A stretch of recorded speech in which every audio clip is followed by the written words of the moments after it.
Guys, thanks for taking time this morning. We'll just do it like we did during the year, and go ahead and raise your hand, the blue hand, for questions, and we'll get rolling. So we can start with Blair. Cuonzo, I'm just curious about how the whole process works these days with the transfer portal. It's such a new, relatively new dynamic in college basketball. There's almost 1,400 kids in the transfer portal right now, and of course, you've been impacted both ways by this. Do you have to devote, coaches to recruit your own guys while recruiting players from other programs? Walk us through how it all works. Well, I think the first thing you have to be respectful when guys in other programs, you're not recruiting those guys. Now you might get calls from people in grassroots coaches that have coached those guys at other programs, but you're not supposed to speak with prospects when they're at their current programs unless they're going to the transfer portal. Now, as far as your own guys, it's just about relationships. I'm hopeful that we don't get to a place where you're constantly recruiting your own players. It's just genuine relationships. I mean, I guess it's simply said with my own children, I can use that. I don't necessarily say I love them every day, but they know I love them, because it's still the growth and the development from a young man into a man, all those things that take place. And it's just about relationships. And I just think this is the climate we're in. I don't really think it's a bad thing. I just think the one thing that with prospects going to and from, of course, I'm hopeful the first thing you want to go somewhere and play, have an opportunity to play and be successful, play the way you want to play, all those things. But I think the thing that we have to be conscious of, and their family members and guardians, even for the young men and women for that matter, is making sure you have transferable hours that when you go to another location, you're not losing credit and you're still on pace to graduate and be successful, because I think that is still, in my opinion, the most important thing. Ben Arnett. Cuonzo, every program is going through this right now. You've had 6 guys enter the portal. Did you anticipate that many departures, or does that number give you pause at all? It doesn't. I mean, it doesn't bother me anyway, because you have a right to. I think with X Pinson and Torrance Watson, Ed Chang, and I think Parker, who still have eligibility. Now, Drew Buggs and Mark Smith, those guys are graduates, so they have an opportunity to do what they want to do. So, I mean, my thing, I looked at those guys as graduates, and I think it's great that they have opportunities to go do other things. No, it doesn't give me anything. I think it's a great opportunity. I like the 3 guys we have coming into our program. I like the high school prospects we have coming into our program. So I think it's a great thing on both sides, because, again, if it's a rule, then give guys the opportunity to do what they want to do. If they want to go somewhere else and play and be successful and have fun, whatever it is they're looking for, give them the right to do that. So it wasn't a problem for me at all, not at all. Dave Matter. Hey, Cuonzo, when you add guys that played in mid-major conferences like Amari and Coleman, how do you project what their production was at that level to what it could be at the SEC? Do you have to be pretty careful with that? Well, I mean, great question. And I think, the proof is in the pudding when you're talking about Cassius and Drew Smith. I mean, 2 talented guys come from those levels. I mean, guys like Drew Smith never made a first or second team at Evansville. Now he's the SEC. I thought he should have been a 2-time SEC first teamer. And you're talking about Cassius, who made first team. I mean, so if you can play, you can play.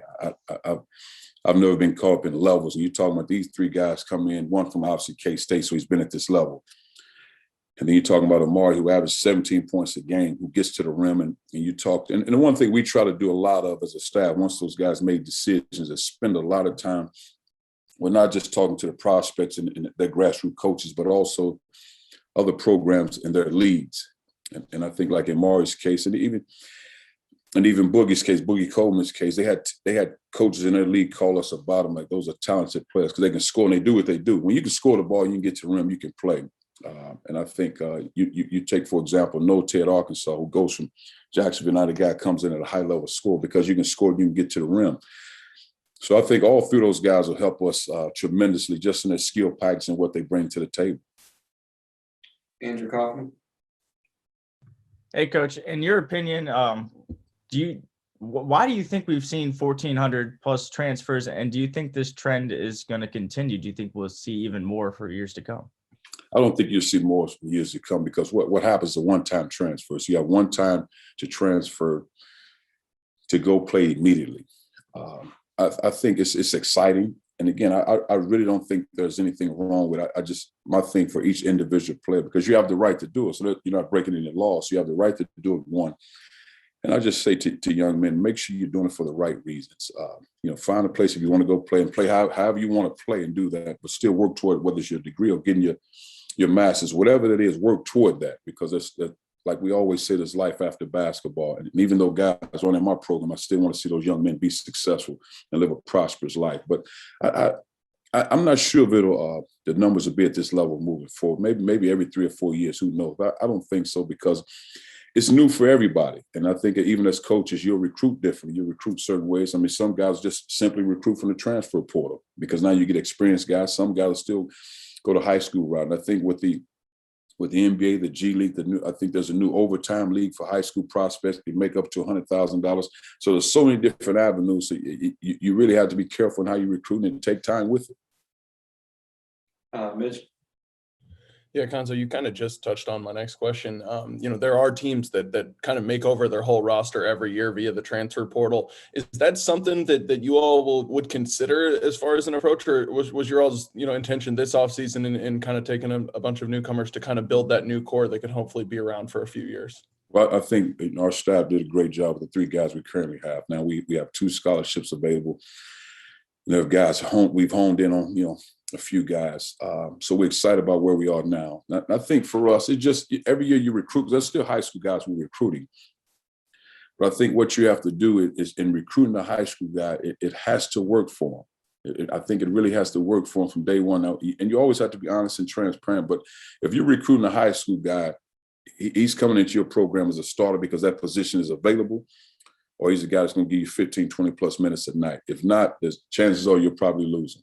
And I think that's so you know that going into it. But everybody does it differently. I mean, so I just think it depends on what you're looking for as a program. I think some guys will probably turn the roster 8, 9 times. I mean, you think about, I just looked at this earlier. St. John's, coach got player of the year. Coach got coach of the year at St. John's. He lost, 8 guys transfer. And the guy does a tremendous job. So it's obviously nothing that he did wrong. Just guys want to do something different because I think it's more exciting than anything. And I think once the smoke clears, guys will start selling in and they'll make, the best decisions for them, and coaches will make the necessary adjustments. Eric? Hey, Cuonzo, you kind of mentioned it in my question in your previous answer, but you guys obviously have 11 guys already kind of picked out for next year. Is there any, I know you can't and won't mention specific names of whoever you'd want for 12 and 13, but, are there specific guys just identity-wise that you think would help fill out your roster? And one possibility from last year was you didn't fill number 13. Is that still on the table now as well? It's certainly on the table to not fill 13, but if we feel like we can get what we're looking for, and we've honed in on some guys. But I think more than anything, you never really play 13 guys, but you also have to have enough to be able to practice effectively. So you always look at that. But if there's a 12, really 11, 12, and 13, they have to understand who they are, where they fit into the scheme of things, and you have to be transparent again with them in their growth and whatever that is. But do we plan on certainly filling 12? Yes. Yes. Greg? We saw that Mitchell Smith signed with an agent. I'm wondering if you've had any other conversations with the other seniors and if you're any further along in knowing what their plans are. Yes, all 3, Jeremiah, Drew, and Mitch plan to sign with agents. I think they all might be signed right now, about to sign, if I'm not mistaken. So happy for those guys. Yes, I think it's great for them. And I think those guys do very well. And I've always said in Mitch's case, continued growth, the experience of, playing international basketball, that's where he starts. I think if he continues to stick with it, continue to grow, it wouldn't shock me if you saw him playing at the highest level. It wouldn't shock me at all. Mason? Hey, Coach, there are a lot of changes going on right now with transfer eligibility and name, image, and likeness rules that have been brewing now for a long time and could come to fruition here pretty soon. As a coach in the midst of this landscape, what effect do you think that these changes will have on the future of college sports? Meaning one-time transfers? Yeah. Name, image, and likeness. I think, just being on the oversight committee, NABC, we were on the NABC call with coaches for about 2.5 hours yesterday. These are real issues because, again, you're dealing with student athletes, and oftentimes it seems as if as coaches, all we want to do is win, and that's not the case because you have a lot of coaches on those calls that are really concerned about the student athletes' welfare, well-being, and also their education to make sure they have continued success, healthcare after college, all those things, that really matters. And you're talking about guys that have been in it for a long time that want to see student athletes be successful and have great opportunities. And we talk more about their well-being and welfare as opposed to the basketball piece. But we knew the transfer thing was coming in a year and a half. We knew it was coming. And it's just really how you brace yourself and prepare for it. And I think most coaches on the call really talked about even guys leaving our programs, making sure they're doing the right things, because you have to understand, in most cases, guys are fathers, husbands. So it's not as if a guy leaving our program, we don't want him to be successful. If it didn't work out here for whatever reason, you still want him to get what he's supposed to get as far as making sure you're on pace to graduate, make sure you have all these opportunities. That doesn't stop you. I'm not, and I don't know about everybody else, I'm not sure how you can be in a relationship with somebody over a course of time and all of a sudden just cut it off. Whether it was a great one, whatever the term or whatever it is, but you just can't do it because, again, you still want to make sure the young men and women have the opportunity to be successful in life. So I think the name, image, and likeness, that's one I'm waiting to see how that transpires because, man, I don't know how you move forward, how you regulate finance. I don't know. So I'm interested to see how that works. Go back to Blair. Cuonzo, it's been a few weeks now since the end of the season for you all. I just wonder if you've had any more opportunity to reflect on it and how you think it unfolded. And I know it was a painful ending, but just some general thoughts on the season. Well, I enjoyed it. I enjoyed it with all the ups and downs and the things we went. I enjoyed the growth of our team, the growth of our program. I wish we could have gone further, but I really enjoyed it a lot.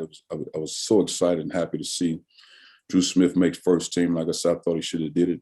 Been 2-time first team. I thought Jeremiah could have been a first team. I think that little time off slowed him up a little bit. There was no doubt in my mind he was one of the top 4 guys when you're talking about playing a year in the league before that pause. But man, I enjoyed the growth of our guys, the team.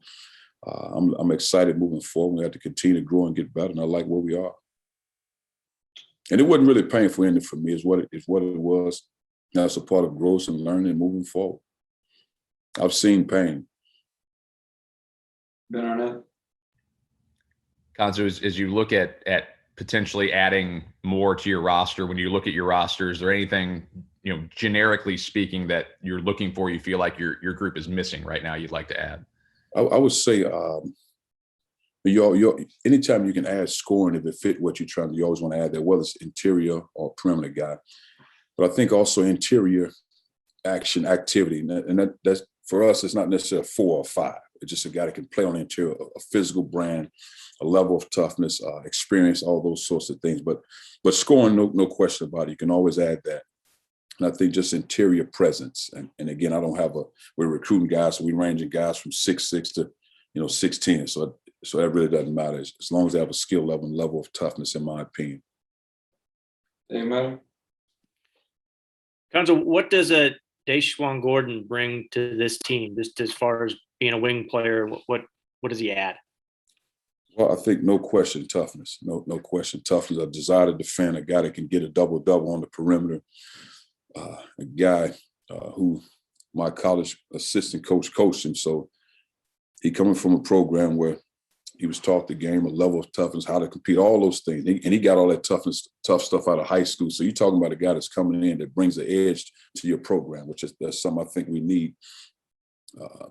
A willingness to defend, rebound, play hard, run the floor, not afraid to challenge teammates in the right way. So all those things I like about him. Just even talking to him on the phone, he sends me videos. This guy actually put up a video of me when I was back at Tennessee. Just different stuff. So he's a guy that he wants to get better. He's studying the game.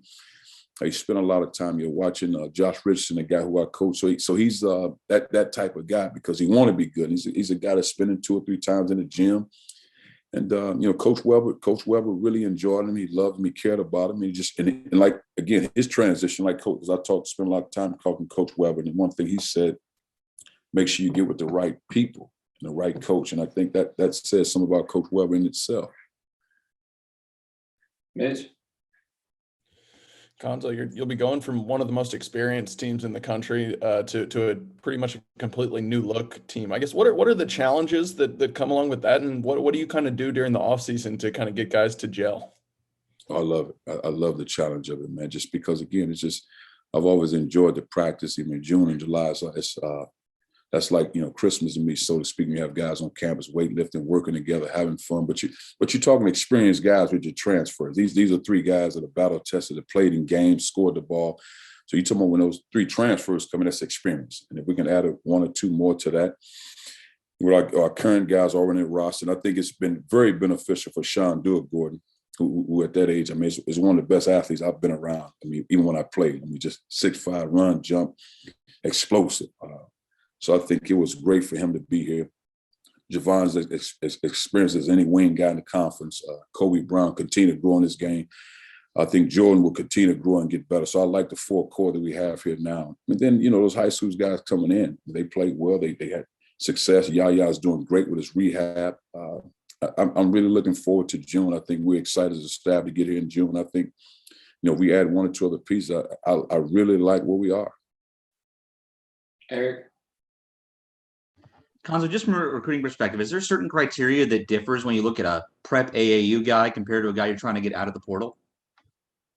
Well, I think now, and I say this because it's the one-time transfer. In most cases, if a high school guy is coming in, and if it doesn't go right early, then in his mind, well, I can transfer. It didn't go right. You know, so you already think that. And I'm going back to my time when I went to college. There was never a thought of transferring. Just like you had to stick with it. You had to fight through it. So now, because that's normal to one-time transfer, so it's not a bad thing. I can do that. So if it doesn't go right, well, I can transfer. So if you didn't have that, then you're just recruiting players. Now you're just recruiting players, but you have to be cautious of that piece, because that's a real piece. I mean, think about it.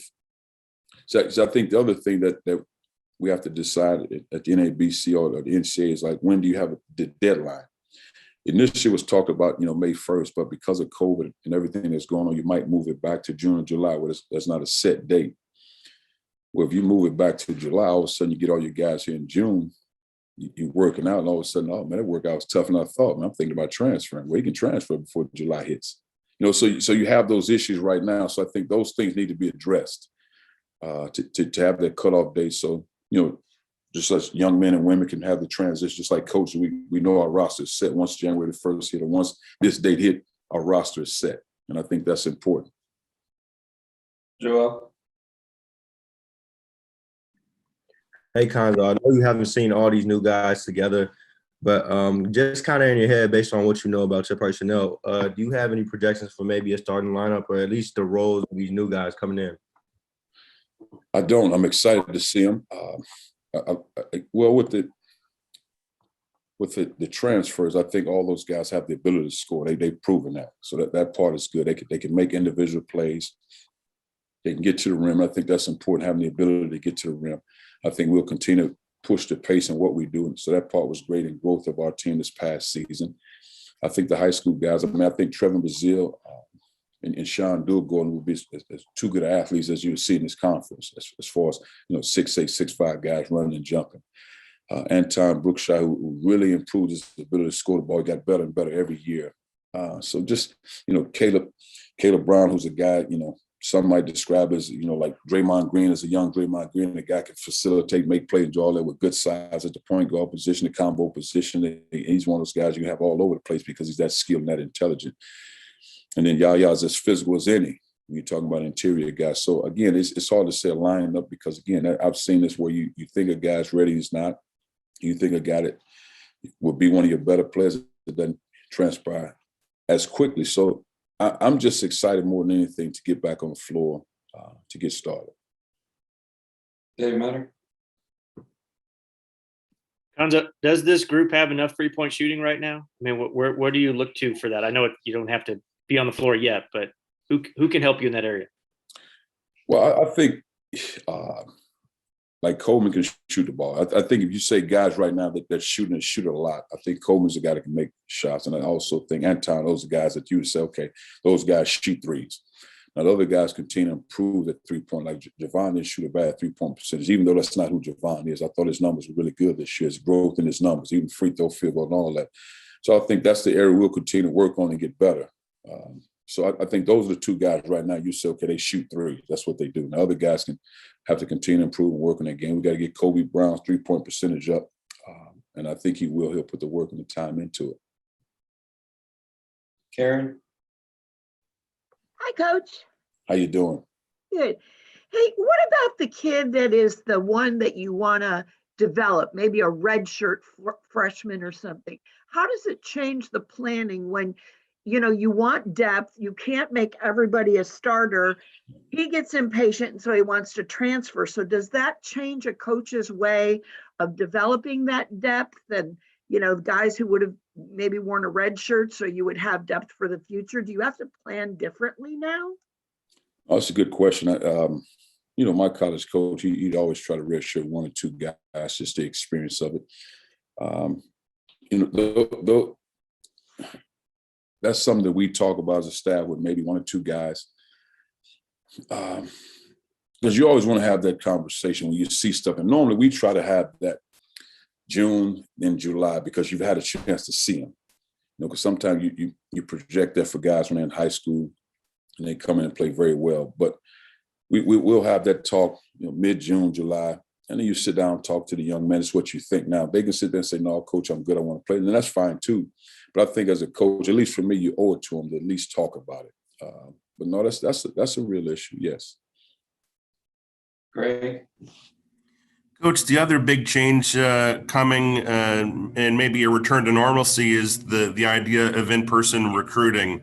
I'm wondering what you've obviously everybody has had to Zoom recruit over the last year plus. I'm wondering if you see in-person recruiting changing at all once that comes back to being able to get out on the road.